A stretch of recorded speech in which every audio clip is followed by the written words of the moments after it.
नमस्कार दोस्तों, आपका फिर से स्वागत है हमारे इस वीडियो में। दोस्तों, अब तो हम एक परिवार बन चुके हैं, तो परिवार में एक दूसरे को विश कर लेना चाहिए। आज है जन्माष्टमी और आप सभी को जन्माष्टमी की हार्दिक शुभकामनाएं। और आप सभी को ज्ञात होगा कि जन्माष्टमी का त्यौहार फेस्टिवल क्यों मनाया जाता है, क्योंकि जन्माष्टमी के दिन श्री कृष्ण का जन्म हुआ था। तो ये तो मेरे ख्याल से 99.99% लोगों को ज्ञात होगा। तो आप सभी को मेरी तरफ से जन्माष्टमी की फिर से हार्दिक शुभकामनाएं। तो एक चीज पूछनी थी शुरू करने से पहले श्लोक, मेरे मन में डाउट था तो मैंने सोचा आपसे पूछ लेता हूँ। पूछो भाई, पूछो। लोगों ने भी ऐसा कभी सोचा नहीं होगा, बट एक छोटा सा क्वेश्चन है बच्चों वाला कि जो जन्माष्टमी होती है उसको जन्माष्टमी ही क्यों बोला जाता है? अगर कृष्ण जी का जन्म हुआ था तो वो जयंती भी लगा सकते थे, या उनका और भी बहुत सारी चीजें। अष्टमी का मतलब अष्टमी क्या है, कुछ है इसके पीछे लॉजिक या नहीं है? बता देता हूँ। बहुत अच्छा क्वेश्चन है, बहुत अच्छा क्वेश्चन है। हालांकि जैसा कि मैं बता रहा हूँ आपको कि आप सभी को ज्ञात होगा कि जन्माष्टमी हम कृष्ण जी के जन्म के रूप में मनाते हैं। कृष्ण जी का जन्म हुआ था इस दिन, तो हम इसको जन्माष्टमी क्यों बोलते हैं?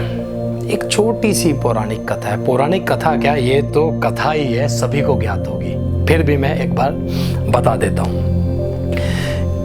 कंस राजा थे, सबको ज्ञात है। कंस की एक बहुत प्यारी सी बहन थी देवकी, और उनकी शादी हुई थी वासुदेव जी के साथ। बड़े धूमधाम से कंस ने अपनी बहन की शादी करी, विवाह संपन्न कराया। तो अपने जब देवकी और वासुदेव जी अपने घर की ओर प्रस्थान कर रहे थे, तो कंस ने बोला कि बहन, मैं तेरे रथ का सारथी बनूंगा और मैं तुझे तेरे घर तक छोड़कर आऊंगा। सबको इतना मालूम है। तो सडनली रास्ते में आकाशवाणी होती है, बादल गरजते हैं और ऊपर से आकाशवाणी होती है कि कंस, तेरी मौत का कारण तेरी बहन का 8वां अवतार होगा, 8वां बेटा होगा या 8वां बेटा होगा। तो कंस ये सुनते ही, अपनी मौत की खबर सुनते ही तो हक्का बक्का रह गया। वो सब प्यार जो बहन के लिए था, जो प्यार अपने बहनोई मतलब जीजा के लिए था, वो सब प्यार धरा का धरा रह गया। उसने आओ ना देखा ना ताओ, उसने सीधा अपनी बहन को और उसके पति को कारागार में डाल दिया। अब आकाशवाणी ये हुई थी कि 8वां बेटा श्री कृष्ण को, श्री कृष्ण जो भी, श्री कृष्ण तो बाद में नाम रखा गया, 8वीं संतान जो होगी वो कंस को मौत के घाट उतारेगी। परंतु कंस तो अलग ही दुनिया में जा चुका था, अलग ही उसके अंदर अहंकार भर चुका था, एक घृणा भर चुकी थी, इतना दुष्ट बन चुका था कि जब देवकी और वासुदेव की पहली संतान हुई तो उसने उसे मौत के घाट उतार दिया। जिसमें कि आकाशवाणी में ये नहीं कहा गया था कि पहली संतान हो, सीधा उसमें बोला गया था 8वीं संतान। तो ऐसे करते करते 1 संतान, 2 संतान, 3, 4, 5, 6, 7 संतानों को उसने मौत के घाट उतार दिया। पर भगवान की लीला तो अलग ही है। जब 8वीं संतान ने जन्म लिया तो अलग ही ऑटोमेटिकली सब जो कारागार में थे सिपाही वो सो गए, बेहोश हो गए, कारागार के द्वार खुल गए। वासुदेव जी ने कृष्ण को लिया, जो कि उनकी 8वीं संतान थी, उन्हें टोकरे में रखकर वो यशोदा मैया के पास ले गए और यशोदा मैया को उन्हें सौंप दिया कि आप इनका पालन पोषण करेंगे। तो ये तो कृष्ण जी ने 8वां संतान के रूप में जन्म लिया, 8वीं संतान के रूप में, इसलिए इसको अष्टमी बोला जाता है। हाँ, एक चीज और आप कंफ्यूज होंगे, जब कृष्ण तो वहां चले गए तो कृष्ण की जगह जो भी संतान थी, कंस को शक तो हुआ होगा कि वो संतान कहाँ गई, तो उस जगह एक पुत्री को रखा गया। भगवान की लीला अपरंपार है। देवी दुर्गा ने पुत्री के रूप में अपने आप को वहां प्रकट कर लिया। तो कंस आया, उसे तो लगा 8वीं संतान तो यही है। तो उसने जब उस पुत्री को, उस संतान को मारने की कोशिश करी तो सडनली उस पुत्री ने देवी दुर्गा का रूप धारण कर लिया और कहा, दुष्ट कंस, तेरी मौत इस दुनिया में आ चुकी है और वो कहीं और पल रही है। मैं तो केवल एक चेतावनी देने तुझे आई थी। तो तब से ये जन्माष्टमी का त्योहार कृष्ण के जन्म दिवस के रूप में, इसलिए इसको हम जन्माष्टमी कहते हैं, क्योंकि 8वीं संतान अष्टमी संतान, इसलिए हम इसको जन्माष्टमी बोलते हैं। थोड़ा सा बताने में मेरा ऊपर नीचे होता है, बट मैं कोशिश करता हूँ कि सही इन्फॉर्मेशन और सही नॉलेज आप सभी तक पहुँचे। तो जन्माष्टमी की फिर से हार्दिक शुभकामनाएं। और अब बढ़ते हैं श्लोक की ओर। क्यों भाई, आया कुछ समझ में? आया आया समझ में आया, क्लियर हुआ? बहुत ज्यादा नहीं, मेरे दोस्त बोलते हैं लाहौर ने थोड़ा सा और क्लियर बताया कर। मैंने कहा भाई एटलीस्ट मैं कोशिश कर रहा हूँ अपनी साइड से। मैंने हर बार बोला है मैं प्रीचर नहीं हूँ, मैं इतना बड़ा ज्ञानी नहीं हूँ, फिर भी मैं किताबें पढ़कर कहीं से भी सर्च करके कोशिश करता हूँ अपने धर्म, सनातन धर्म की बातें लोगों तक पहुँचाने की।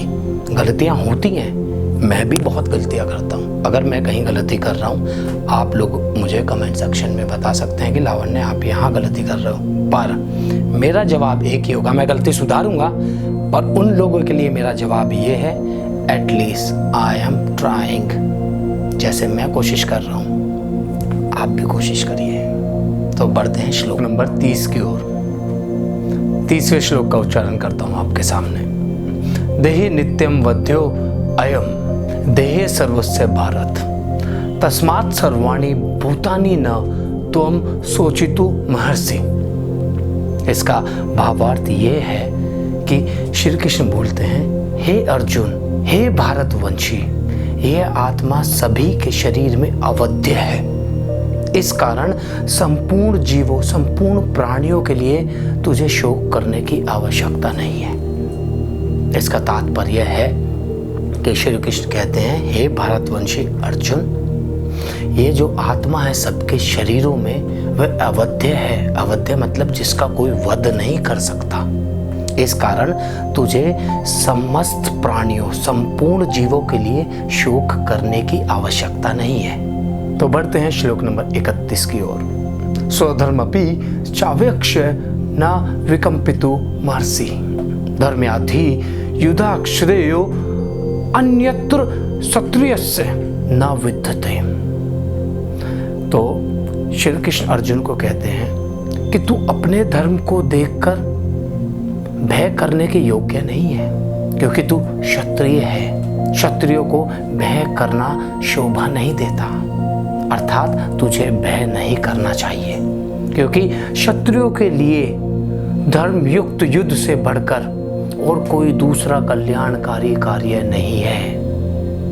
सिंपल सा तात्पर्य यह है कि अर्जुन क्षत्रिय है और श्री कृष्ण कहते हैं कि तेरा धर्म क्षत्रिय है, तो तुझे तो अपना क्षत्रिय धर्म निभाना चाहिए। इस युद्ध में इससे बड़ा धर्म तेरे लिए हो ही नहीं सकता, इससे बड़ा कोई कल्याणकारी कार्य तेरे लिए हो ही नहीं सकता, इसलिए तुझे युद्ध करना चाहिए। तो बढ़ते हैं श्लोक नंबर 32 की ओर। यदर्च्छया चोपनम सोदारम पावृत्तम सुखीन क्षत्रिया पार्थ लभन्ते युद्धमी दृश्यम। इसका भावार्थ ये है कि हे अर्जुन, जो लोग क्षत्रिय होते हैं उनके लिए बड़े सुख की बात है कि उन्हें युद्ध करने का अवसर मिल रहा है।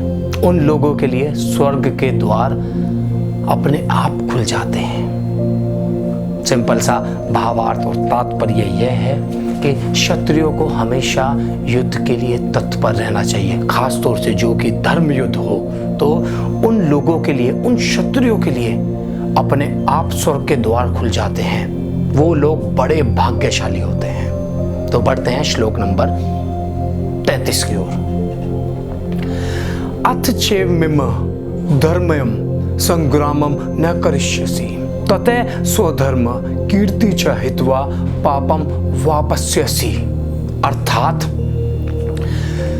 किंतु यदि तू इस धर्मयुक्त युद्ध को नहीं करेगा तो अवश्य ही तू अपनी कीर्ति को, अपने यश को खो देगा। सिंपल सा तात्पर्य यही है कि जो भी क्षत्रिय हैं वो अगर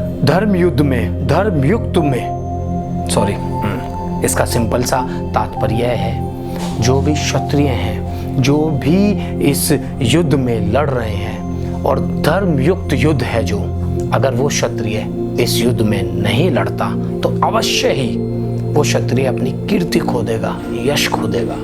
बढ़ते हैं श्लोक नंबर 34 की ओर। अकीर्ति चापी भूतानि कथिष्यन्ति ते अव्याम संभावितस्य चा कीर्ति मृणा दति रचयते। इसका भावार्थ यह है कि श्री कृष्ण कहते हैं कि सब लोग बहुत काल तक लंबे समय तक तेरी इस कीर्ति का कथन करेंगे और माननीय पुरुष के लिए इससे बढ़कर कोई बात नहीं है। ये जो कीर्ति का गान है ये मरण से भी ऊपर है। सिंपल सा तात्पर्य यह है कि लंबे समय तक, अनंत काल तक लोग तेरी इस महिमा का, तेरी इस यश का गुणगान करेंगे।